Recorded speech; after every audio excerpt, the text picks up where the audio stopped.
ರಾಮಫಲ ಹಣ್ಣು ಸಾಮಾನ್ಯವಾಗಿ ಒಂದು ಉಷ್ಣ ಪ್ರದೇಶದಲ್ಲಿ ಬೆಳೆಯುವ ಸಿಹಿಹಣ್ಣು. ಇದನ್ನು ಕನ್ನಡದಲ್ಲಿ ರಾಮಫಲ, ಇಂಗ್ಲಿಷ್ನಲ್ಲಿ ಬೋಲಾಕ್ಸ್ ಹಾರ್ಟ್ ಎಂದು ಕರೆಯುತ್ತಾರೆ. ರಾಮಫಲ ಹಣ್ಣು vitamin C, A, B, potassium ಮತ್ತು ಫೈಬರ್ನಿಂದ ಸಮೃದ್ಧವಾಗಿದೆ.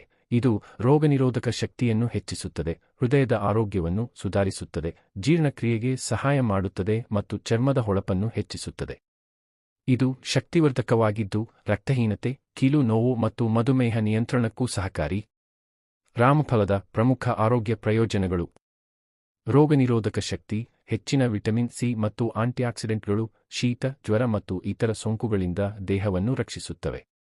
ಹೃದಯದ ಆರೋಗ್ಯ, ಪೊಟ್ಯಾಸಿಯಂ ಮತ್ತು ಮೆಗ್ನೀಸಿಯಂ ಅಂಶವು ರಕ್ತದೊತ್ತಡವನ್ನು ನಿಯಂತ್ರಿಸಿ ಹೃದಯ ಸಂಬಂಧಿ ಸಮಸ್ಯೆಗಳನ್ನು ಕಡಿಮೆ ಮಾಡುತ್ತದೆ. ಜೀರ್ಣಕ್ರಿಯೆ, ಫೈಬರ್ ಭರಿತವಾಗಿರುವುದರಿಂದ ಮಲಬದ್ಧತೆ, ಗ್ಯಾಸ್ ಮತ್ತು ಅಜೀರ್ಣದಂತಹ ಹೊಟ್ಟೆಯ ಸಮಸ್ಯೆಗಳನ್ನು ನಿವಾರಿಸುತ್ತದೆ. ಚರ್ಮ ಮತ್ತು ಕೂದಲಿನ ಕಾಂತಿ, ವಿಟಮಿನ್ ಎ ಮತ್ತು ಸಿ ಅಂಶಗಳು ಮೊಡವೆಗಳನ್ನು ಕಡಿಮೆ ಮಾಡಿ ಚರ್ಮದ ಸುಕ್ಕುಗಳನ್ನು ತಡೆದು ಕಾಂತಿಯನ್ನು ಹೆಚ್ಚಿಸುತ್ತವೆ. ಶಕ್ತಿ ಮತ್ತು ರಕ್ತಹೀನತೆ, ಇದು ತಕ್ಷಣದ ಶಕ್ತಿಯನ್ನು ನೀಡುತ್ತದೆ ಮತ್ತು ಕಬ್ಬಿಣಾಂಶವಿರುವುದರಿಂದ ಹಿಮೋಗ್ಲೋಬಿನ್ ಉತ್ಪಾದನೆಗೆ ಸಹಾಯ ಮಾಡುತ್ತದೆ.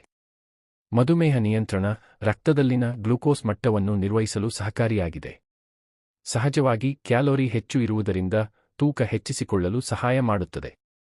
ಆಯುರ್ವೇದದಲ್ಲಿ ರಾಮಫಲದ ಎಲೆಗಳನ್ನು ಗಾಯಗಳಿಗೆ, ಬೀಜಗಳನ್ನು ಕೆಲವೊಂದು ಔಷಧ ತಯಾರಿಕೆಗೆ, ತೊಗಟೆಯನ್ನು ಪಾರಂಪರಿಕ ಚಿಕಿತ್ಸೆಯಲ್ಲಿ ಬಳಸುತ್ತಾರೆ. ಬೆಳೆಯುವ ಪ್ರದೇಶ: ಭಾರತ, ಶ್ರೀಲಂಕಾ, ದಕ್ಷಿಣ ಏಷ್ಯಾ ಮತ್ತು ಉಷ್ಣ ಪ್ರದೇಶಗಳು.